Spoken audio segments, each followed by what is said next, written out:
Hi friends, நம்ம PV அரசு cooking சேனல்ல நம்ம இன்னைக்கு ரெண்டு விதமான தோசை செய்ய போறோம். அது எப்படி செய்யறதுன்னு பார்க்கலாம். அதுக்கு மசாலா ரெடி பண்ணலாம் வாங்க. நம்ம அடுப்பு பற்ற வச்சுக்கலாம்.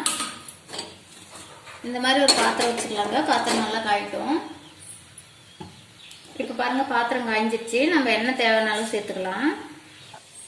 இப்போ பாருங்க எண்ணெய் காய்ஞ்சிருச்சு. இங்க பாருங்க நான் பெரிய வெங்காயம் 3 எடுத்து நல்லா பொடி பொடியா நறுக்கி வச்சிருக்கிறேன். ஒரு பச்சை மிளகாய் எடுத்து பொடி பொடியா நறுக்கி வச்சிருக்கிறேங்க. இதெல்லாம் தேவையான அளவு சேர்த்துக்கலாம்.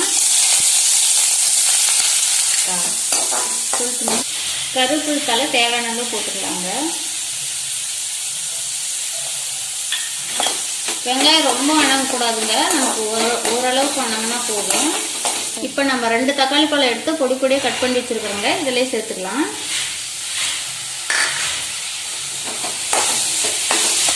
உப்பு தேவையான அளவு போட்டுக்கலாங்க.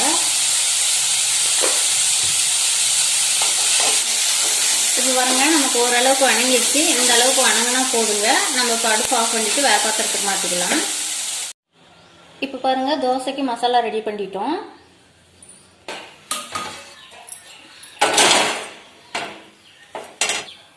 இப்போ பாருங்க தோசைக்கல் காஞ்சிச்சு. நம்ம மாவு ஊற்றிக்கலாம்.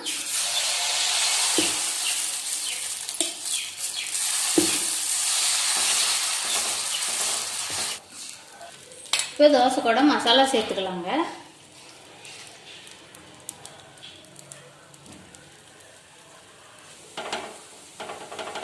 இந்த மாதிரி தக்காளி தோசை செஞ்சு சாப்பிடுங்க, ரொம்ப நல்லா இருக்கும். இப்போ நம்ம மசாலாலாம் தோசையில் சேர்த்துக்கிட்டோங்க. எண்ணெய் தேவையான அளவு சேர்த்துக்கலாம். தோசை நல்லா ஒரு சைடு வெந்துருச்சுங்க. இப்போ நம்ம அசாம திருப்பி சேர்த்துக்கலாம். இங்க பாருங்க நல்லா தோசை மொறு மொறுன்னு ஹோட்டல் ஸ்டைலில் நம்ம சுட்டுருக்குறோம். இப்போ நமக்கு இந்த சைடு தோசை நல்லா வெந்துச்சுங்க. நம்ம அசாம எடுத்துக்கலாம்.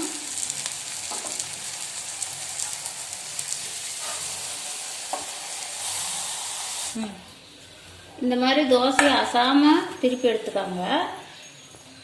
இப்போ பாருங்க முட்டை மசாலா தோசைக்கு நான் கேரட் கொஞ்சமா பீன்ஸ் கொஞ்சமா எடுத்து வச்சிருக்கிறேன். இது கூட நறுக்கி வெங்காயம் சேர்த்துக்கலாங்க.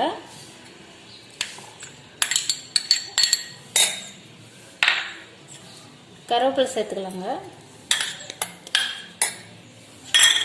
இது நல்லா மிக்ஸ் பண்ணிக்கலாம். இப்போ நல்லா மிக்ஸ் ஆயிடுச்சுங்க. உப்பு தேவையான அளவு போட்டுக்கலாங்க.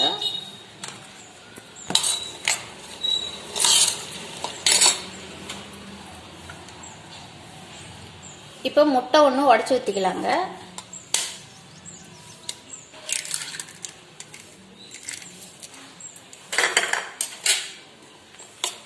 இதை நல்லா கலந்துக்கலாங்க.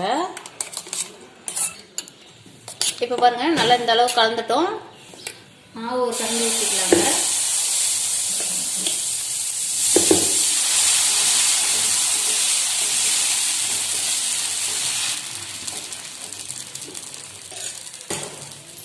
இப்போ நம்ம கலக்க வச்ச முட்டை மசாலா சேர்த்துக்கலாங்க. இதுலயே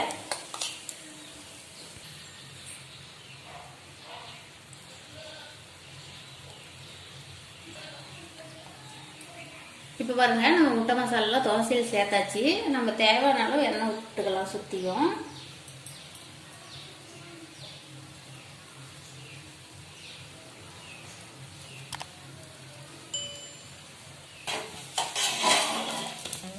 பாருங்க நல்லா ஒரு பக்கம் வெந்துருச்சு. நம்ம இப்போ திருப்பி போட்டுக்கலாம்.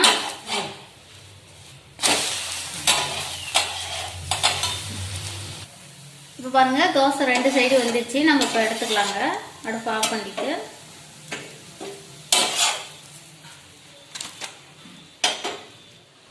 இப்போ பாருங்க முட்டை மசாலா தோசை ரெடி ஆயிடுச்சு. 2 விதமான மசாலா தோசை ரெடி ஆயிடுச்சு. நீங்களும் இந்த மாதிரி செஞ்சு பாருங்க, ரொம்ப நல்லா இருக்கும்.